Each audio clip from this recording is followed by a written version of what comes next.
Well, hello. Good morning.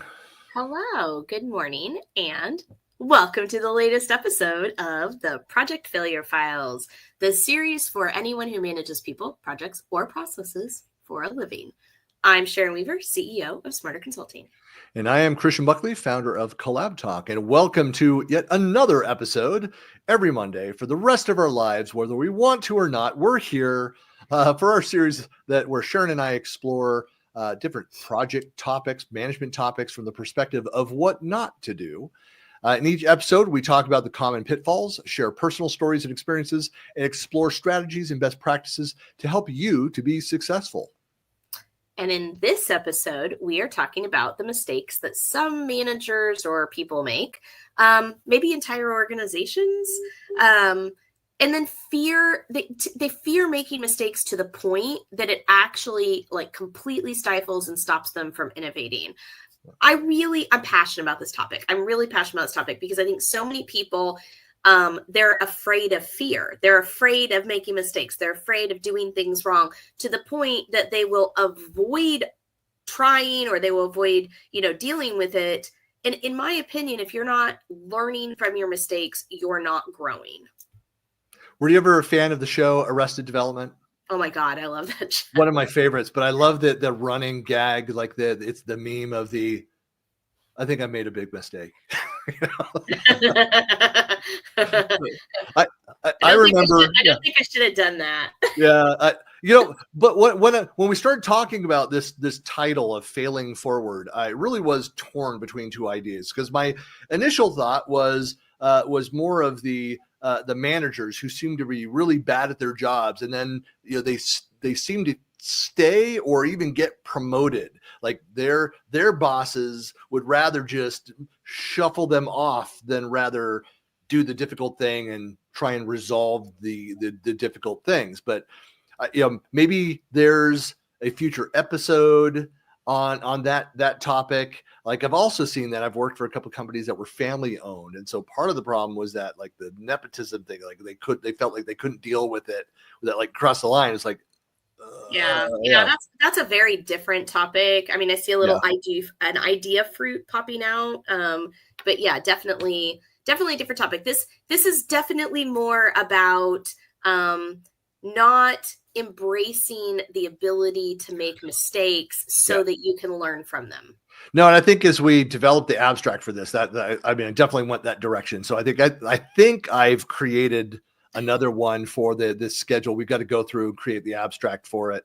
But so I got all that. That second thought though was more on the SWOT analysis of that approach, where every weakness is really an opportunity for you to learn, and in that case, fail forward, to build upon that learning and improvement. So if people are afraid of failing and then learning from that and then not doing that, what is that, the famous line of if you fail to learn from history, then you fail to repeat history.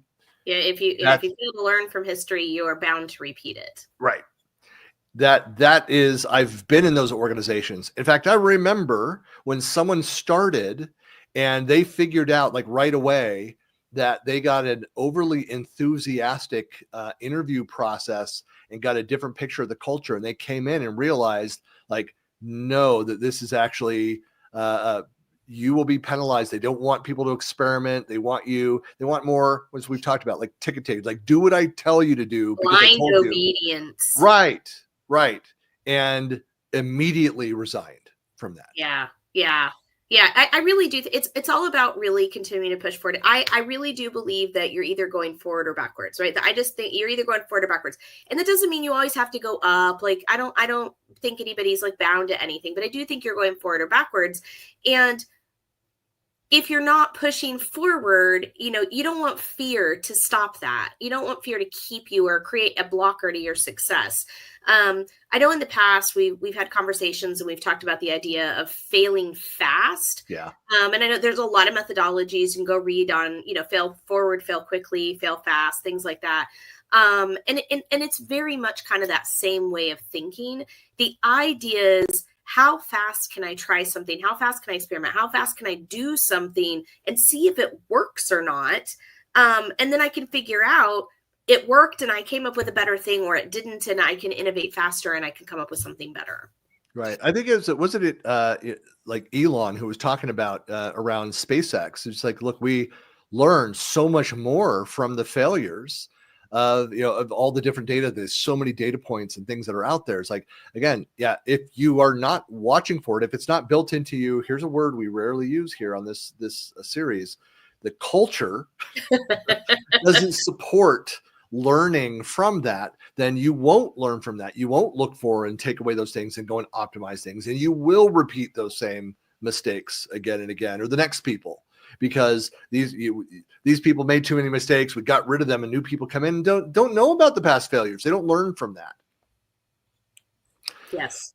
Yeah. Well, it should be a great episode as always. As with every episode, please feel free to comment throughout the episode, share your experiences, any other examples or feedback. If you've got ideas for an episode, if you've not already done so, please go out to projectfailurefiles.com. Of course, not right now because you're watching the show, but go check it out. Sign up for our newsletter. If you have any comments, you can leave comments on the forum on the site as well. And I guess in the meantime, too, you can hit us up on all the socials. We're out there everywhere. Past episodes are out on the tube of views. And yeah, so I guess we're pretty hard to miss. It's pretty easy to we're all over the place. We're all over the place. That doesn't sound like we're too put together, but no, I mean, we're not scattered brain-wise. We're everywhere. Yeah, we spend a lot of time making sure we're everywhere. All right, let's get started with some definitions.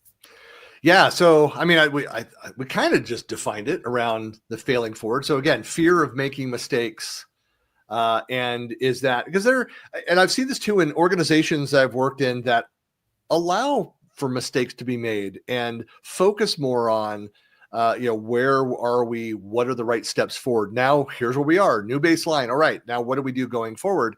Focus on that side of it, which is not to say that you're ignoring mistakes, but there are differences between intentional mistakes and accidental. And as people are learning and we're experimenting. So it's not that even that it might've been a team decision or a leadership decision based on the limited data that we have that turned out to not be the case or not ideal or whatever that is.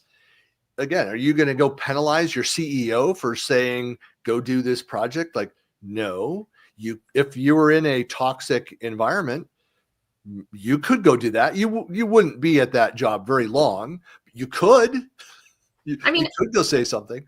Yeah. And I think failing forward, once again, it's not just about failing. It's about the idea that you are allowing people to take risks in a healthy way.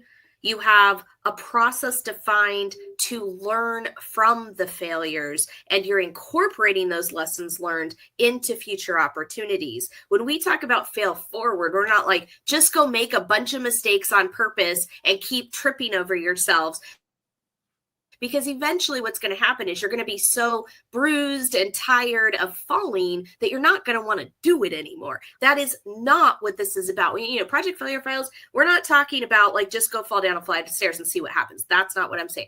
What we are saying is the methodology of failing forward is not being so scared to make a mistake that you never learn, you never change, you never grow. I don't want to try the new thing because what we've always been doing, we do it the same way all the time because that's safe and that's dependable. We want to find a healthy balance of trying new things and being okay with that. You just made me think, I'm sorry, I'm smiling here because it's one of my favorite Homer Simpson quotes. Is you tried and you failed. What did we learn? Never try. Exactly. If you fail too often and you don't use that failure for something positive, then you will stop trying because failure in and of itself is not an enjoyable experience. And I think that's part of this. And this is one of the things that we're going to talk about is it's changing your mindset from failure is bad and we don't get anything out of failure to we don't want to fail, but when we do, how can we use that to learn and grow and be better? Right. I mean, a different way of looking at failure too. I mean, because most failures, they're not failures. Like we identified a risk, like it went south, like it went that direction. And with, you don't then say, well, you identified the risk and now it went bad. And it's like, yeah, we've talked about it, that it could. There's a number of factors that resulted in the risk being reached.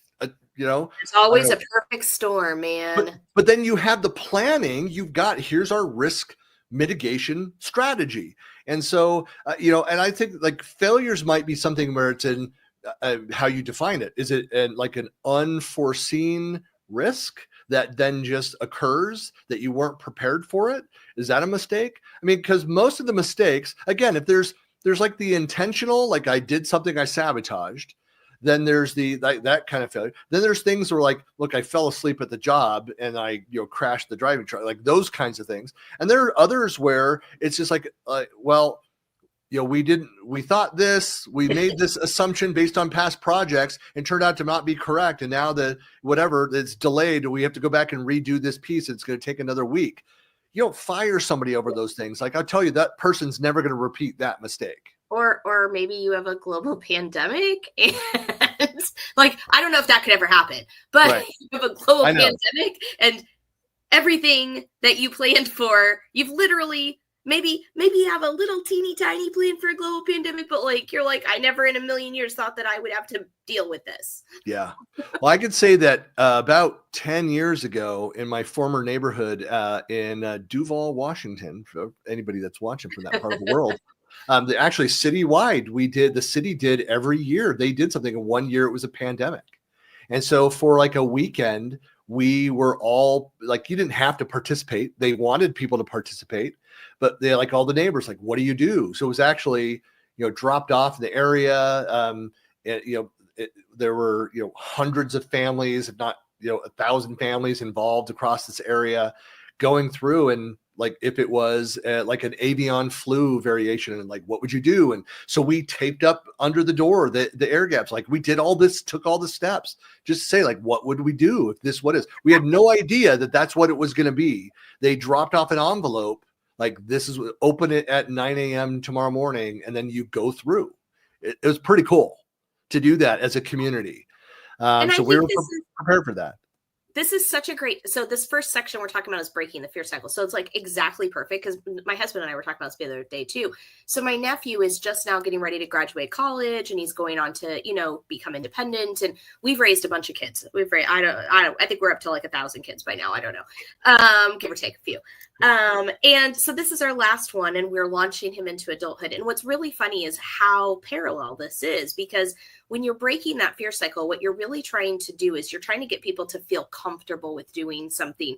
And to your point, they did a pandemic, DR enactment to basically say this is what it would be like. And I think it's really important sometimes because a lot of people are afraid of things. And so they never do it. They never try it. They never look at it. Well, how do you know what you would do or how to plan for it if you don't do it or at least practice or walk through it to begin with? And I think it's really important because when you are afraid of things and you don't know what to do and you're unwilling to try, you're anxious and you're not able to then try things. And so one of the things that my nephew is learning how to do is independently get himself from place to place. He's not driving yet. And so we were talking the other day about the fact that we need to create the opportunities for him to have this independent opportunity to go, take himself places. Because otherwise he's going to be too afraid to try it and fail, and he's never going to get the opportunity to do it. And you never want to create that opportunity in a space that's going to have a very large risk associated with it, because then somebody's going to fail miserably. If you can create that opportunity to let somebody experience that type of fear in a safer, more controlled environment, at least for the first few times, like a fire drill or a tornado drill or a pandemic drill, when it does happen, I think people are far more capable of managing the. Yeah, it's again goes back to the cultural question. A great example, like we always talk about, like one of my favorite parts of a project that having the methodology, the structure to that, is doing the post-mortem at the end. Love that activity, whether it went well, like just fantastic on all different indicators, or you struggled, you had issues with it. I mean, learn so much. It's a time to reflect, to go back and look at the process, the tools, the communication, all the components of that, and not make any. You're not trying to rehash the pains of mistakes made or other things. Like, here's what it is. But where I've seen it really work well and be more fully integrated, like that's great. But I love, even during one-on-ones and especially during team meetings, to say, all right, what are the like the wins and losses? Let's talk about losses. Like what are the things that didn't go well? What are the things, like you could use language like that. You can soften it a bit, but make it part of that discussion. Say, well, we slipped up on this and I mistakenly did this one. So what do we learn from that? Is there ways that we can protect ourselves from that happening again? I mean, it's similar, like, it's difficult to go in there and put preventive steps in place. Think about like security, cybersecurity. Most organizations, they don't take action until they've been breached, until the worst has happened. And then they just turn it all off. Right. And then they go and they learn, like, all right, now we need to go take these steps. And there are some people like coming in, building a new team, and that managers that are experienced have been through all that before, and say, there is no backup, no recovery plan. There's no, what's our business continuity strategy for these systems that we have versus having it in the cloud? Like all those kinds of mistakes that have been made. Like I know to ask those questions because I've been through the dark side of all of those issues. And so if you're not having those kinds of conversations culturally, then that's an indication that your culture may penalize failure and discourage experimentation, which downgrades the importance of learning on the job, which is a huge part of. That's why people, one of the reasons that we're there for a lot of jobs. Like unless you're paying top of the market and kind of all those other reasons, like there's a lot of people there that are there in the time that you have them while they're learning and moving up to the next level. To be a learning organization, to get them to stay longer, the good employees to stay longer because they feel heard and that they can discuss and learn.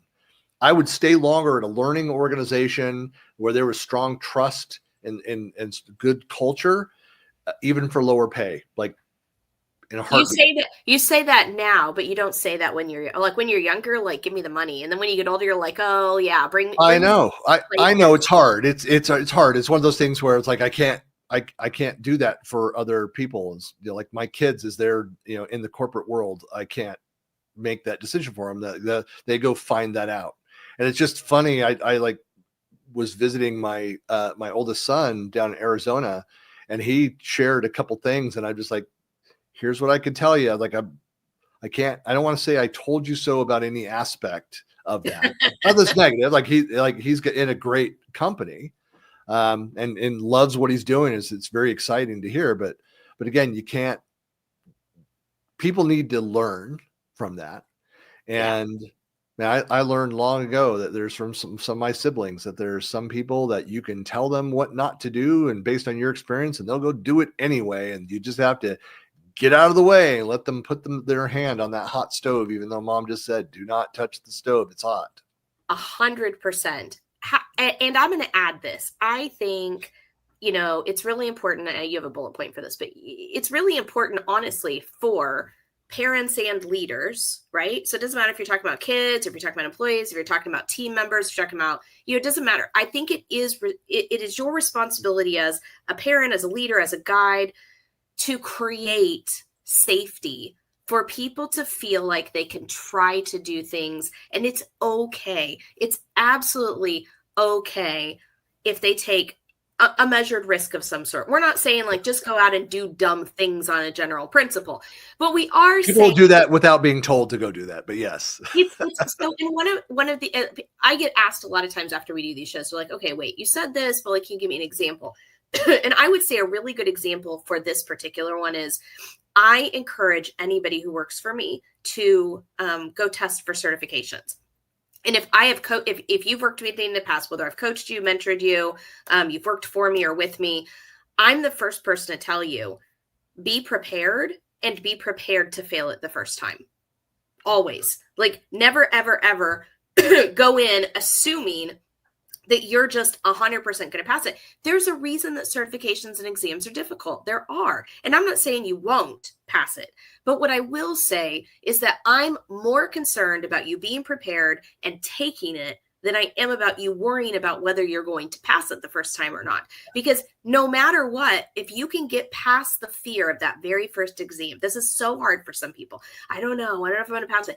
They never bother to take the first one. But the minute that you can take one and you now know what it's like, now all of a sudden you feel empowered to maybe go take the next one or to try again or, whatever.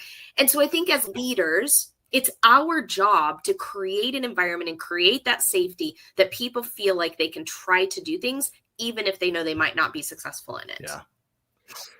Well, another variation on this, we talk a lot about, having a methodology, having that structure in place. We do? And as you're developing, occasionally it comes up, Sharon. Occasionally it comes up multiple times in every episode. No, but there's the other side of this too. That could be another way. There's the cultural aspect of people are afraid to speak up. Is like because I'm going to be penalized. It's going to hurt my job here, my chances of moving up, or I'm still learning. I don't want to show weakness or whatever it is. That are problems within the culture. Another aspect of it is that this rigid adherence to that methodology without allowing for the context of the project, of the stakeholders, adapting that, changing that methodology.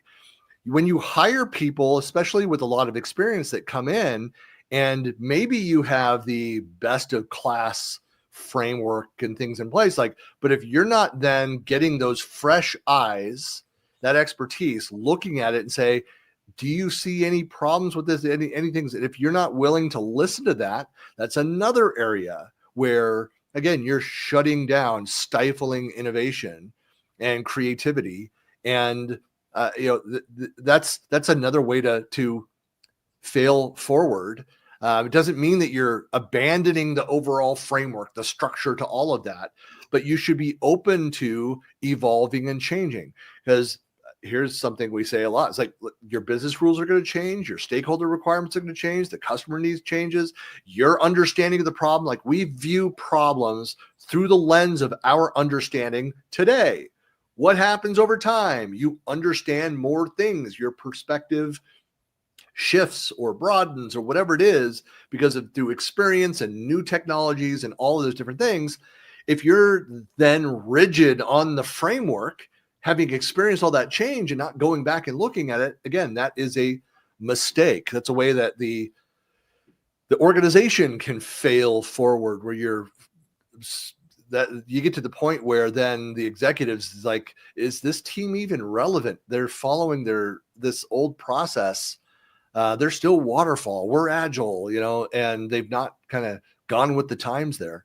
So it's an important thing is to know when to pivot. Interviewing executives for my Collab Talk podcast, that topic of one of the roles of management, of leadership, is that you're taking limited data, the best data you can get, but limited data, and you're making decisions.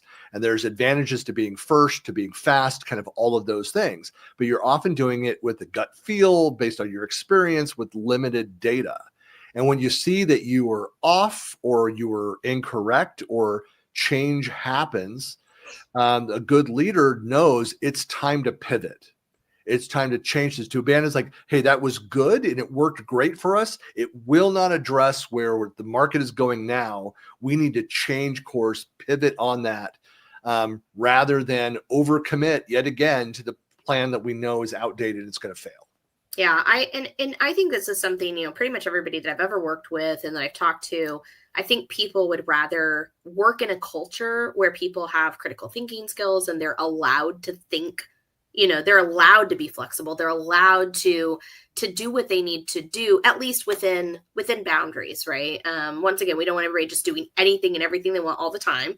There really has to be a methodology and a structure to follow, but we also don't want to put them, I think, we said this earlier, but we don't want them to be in a situation of blind obedience either, where they're not allowed to think for themselves. They're not allowed to, have that constructive thinking or critical thinking skills to be able to say, wait a minute, this isn't going the way that I think it's going. Maybe I should tell somebody. And this is a struggle that I find, especially, it's a maturity thing. I think it's a maturity and it's an experience thing, especially in project managers when they're early in their career, is that they're like, well, my job is to write all the things down. I'm writing all the things down.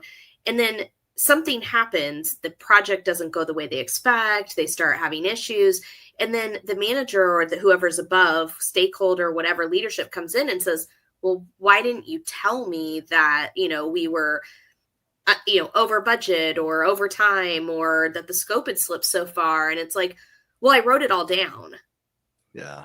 And it's like, you have to give them that bandwidth to be able to tell you, hey, I might have waited too long, but there's a problem and we need to know about it. And you need to give them that opportunity to be able to bring that up, even if maybe they made a mistake and weren't able to tell you sooner.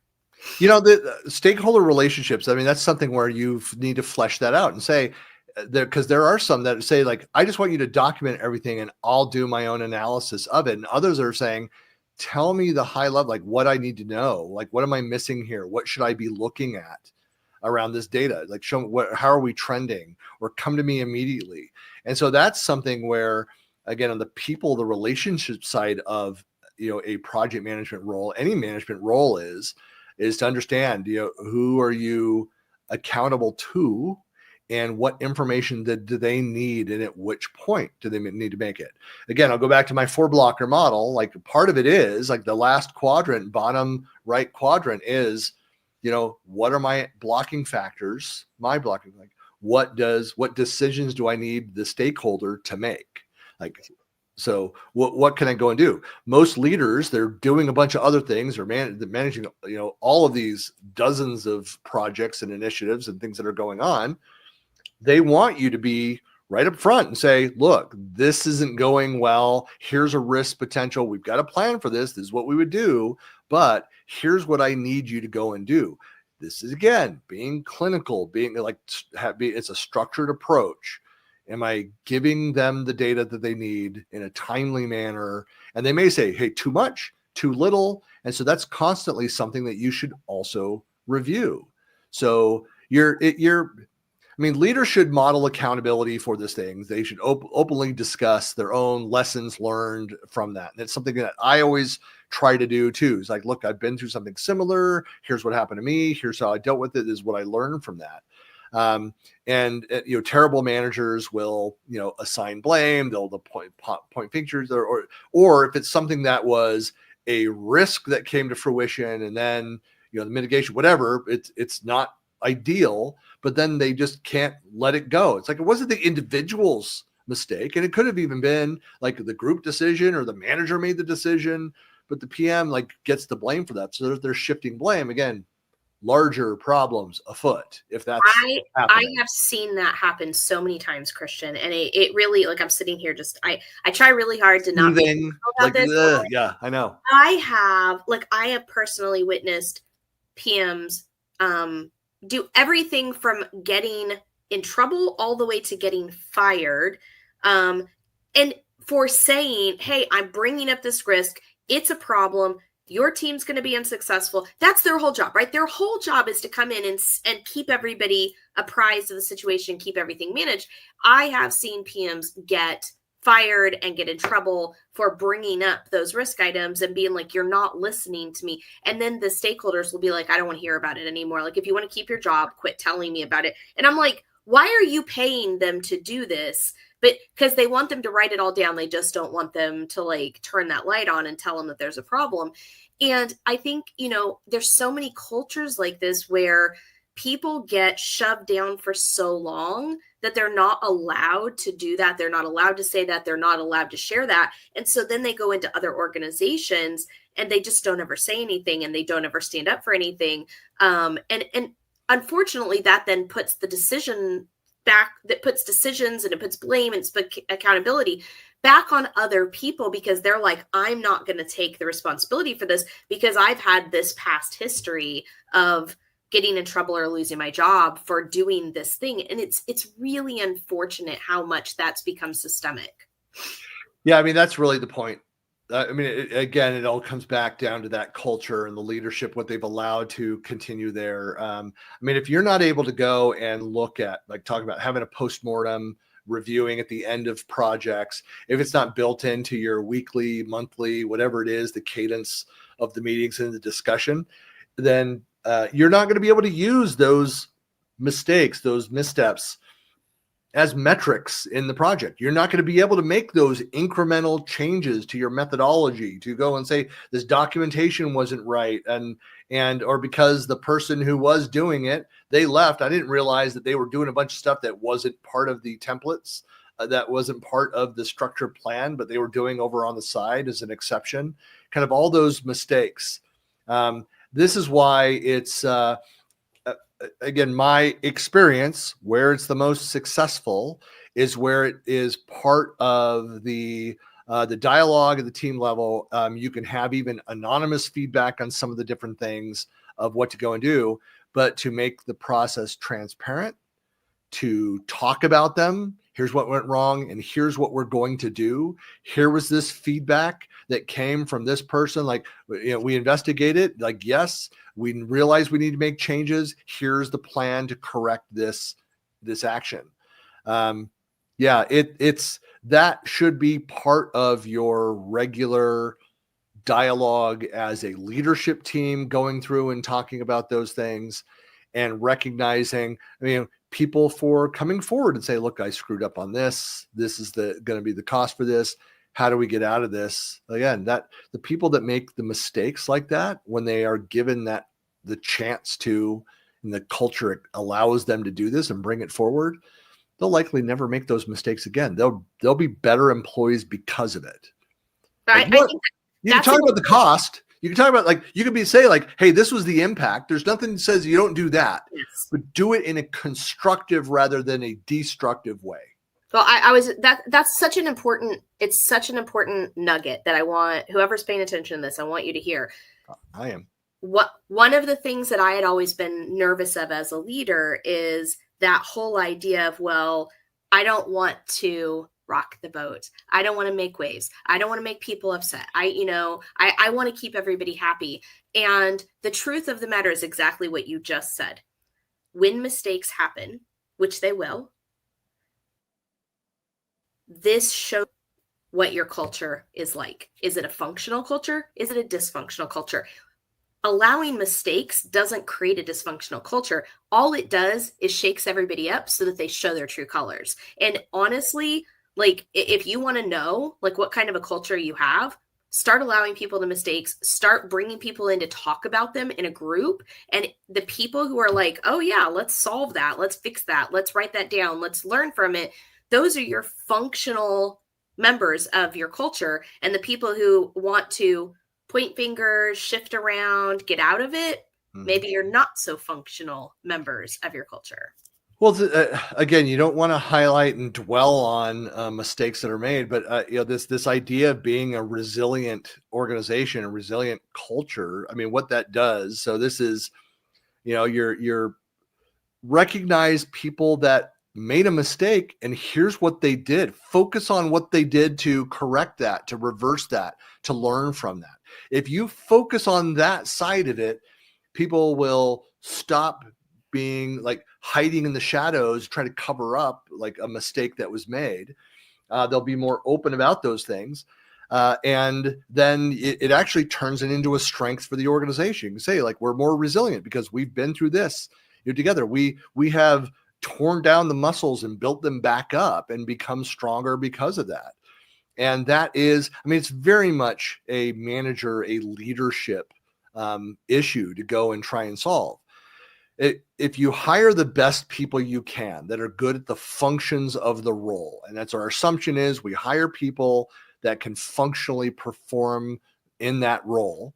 If we've done that, then the next step for leadership is to make sure that, hey, this is the place where people feel comfortable, where it doesn't mean that work's not going to be hard, and there might be long hours and low pay because of like whatever. That's just jobs.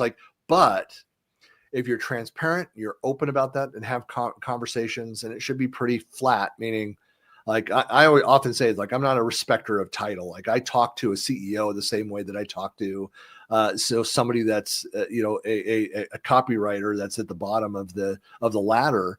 We're all humans. We all have experiences. We all have strengths and weaknesses around that, and often leaders are really strong in certain areas and incredibly weak in others. They're the myth of the well-rounded employee applies to all levels. And so you should celebrate the wins, not shirk from, hide away from mistakes, be open about them, but focus on what you did to counter that. That's, again, I think that's the main lesson, and it can be hard to do. And some people really screw up. And even like, I actually remember somebody got fired for doing something incredibly stupid. Like, they screwed up. They got fired. They knew they deserved to be fired, and they were deserving of being fired. But even after that, like the VP who fired the person liked him personally. They went out to lunch like later in the week, and he's like, I'm sorry. It's like, but had to, because it was a mistake to the client. Yep. And it's like, can repair it. It cost a lot of money for the company to fix it. But it said, wished him well, and he's done exceptionally well in his career. In fact, you just saw, like, he just is talking about early retirement now, which kind of pisses me off. He's about 10 years younger than me. But anyway, he's done very well. But after that massive screw up, but the company did it the right way and handled that. Yeah. Yeah. I think, and like we said, we're not saying that it's okay to just make mistakes for the sake of making mistakes. What we're saying is we're looking for a culture. We're trying to define a culture that allows you to experiment and try and do things and not be afraid that you're going to lose your job because you're taking calculated risks and measured risks. Hopefully, if you're communicating that with your team or your boss or whatever, people are going to, like, everybody's going to be in alignment before that happens. Right. But and then using that to go better. This is a difficult topic where it's not like, hey, here, go use this application, this program, and it'll help you solve on this issue. Like, this is very much like, this is relationship management. This is decisions that need to be made by you at whatever level. Like, this is the way I'm going to operate. This is what I'm going to share. And I think you can, even if you're lower level, you're a PM, that's an entry level PM, and you operate with this level of integrity and share and own to your mistakes. Here's what I'm learning, and focus on that way. And that's a way that you can, indirectly help the rest of the team kind of model out that behavior. I think that is a legit thing to do. That can help every person. You're part of the culture. Everybody has the ability to influence and change some of the culture. You may not be able to correct it enough that you don't just quit and leave. But even when that happens, you'd be surprised at how that can help impact, even after you're gone, make changes within that past organization. I've certainly seen that. I've done a couple where I wouldn't call it like bridge burning, but where like I made statements and said, like, you guys need to go. Like, I try to take advantage of when HR in a larger organization, after you're let go or you resign or whatever it is, they say, would you mind talking to us and tell us about like your experience to get other feedback? Like, I'm actually happy to, because it's not the HR person's fault. Yeah. The Typically. exit interviews, guys. Always do exit interviews. Do the exit interviews. Like, give them the data. It's like, yeah, you guys got big problems to fix. Mm-hmm. I'll tell you, like, what this is. And I mean, I had a good relationship with this company, and was friends with the HR person just on the side, because we actually got hired the same day. Yeah, that's right. That's right. Megan got hired the exact same day. So we went through that, like, the onboarding process together. And so we'd get together and reflect on some of our experiences. And yeah, so it was, it's great to have that and provide that feedback so that the company could change and learn. And, and honestly, even if they don't change, like, it was off my conscience that, like, hey, I shared this feedback. So yeah, I think you nailed it too. Is I think as part of a culture, you can have integrity in and of yourself by owning up to your own things and sharing that information, being transparent about it. And back to my comment earlier about it's unfortunate that I've seen project managers be fired or disciplined for raising awareness about a risk, which is insane to me because that's their whole job. Right.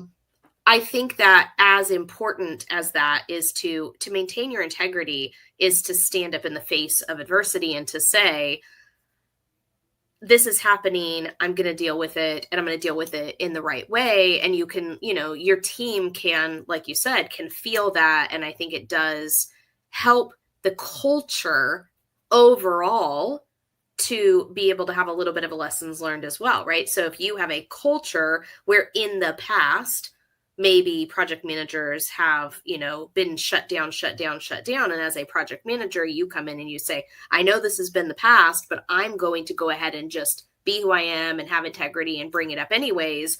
I think that, and it doesn't always happen, but sometimes you can actually shift the culture to kind of go down the right path. Yeah. Be the change you want to see. Yeah, I think.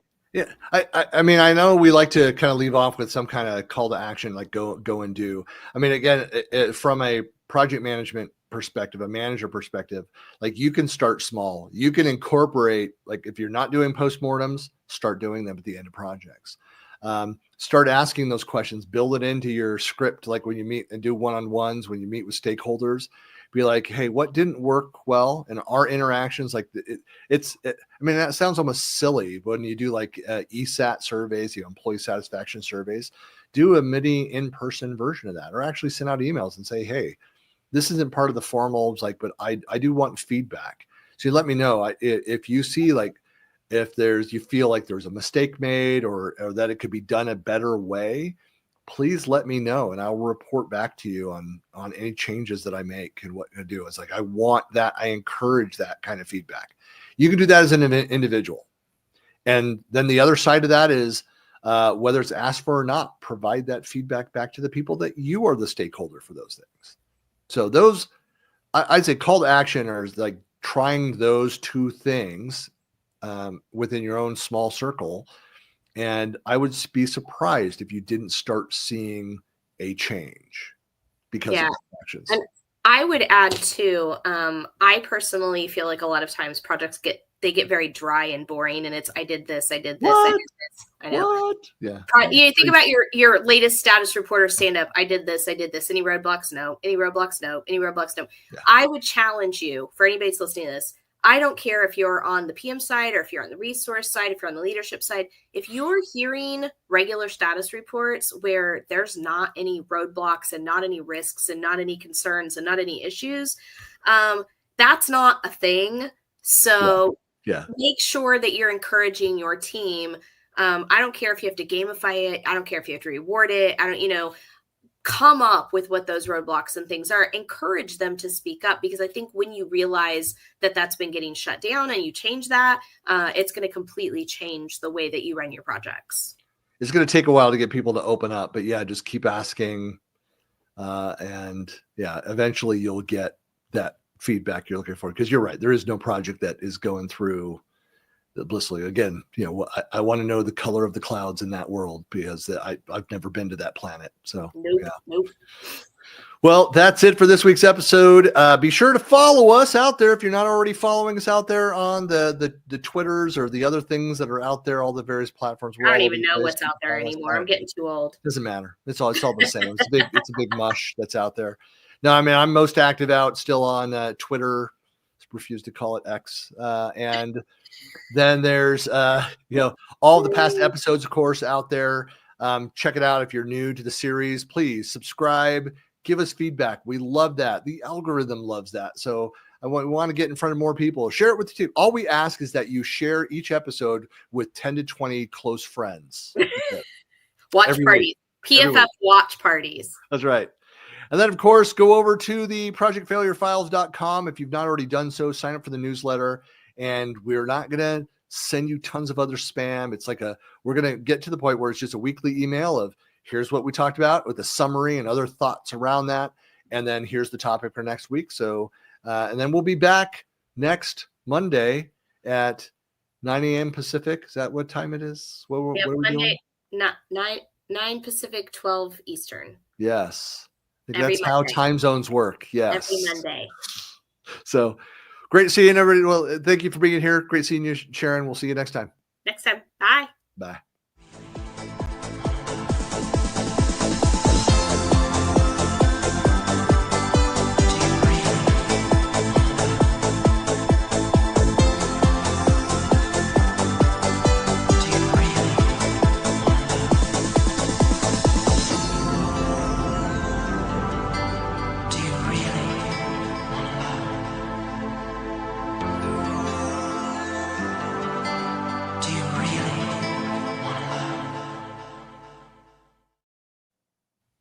Yeah, I definitely want to know.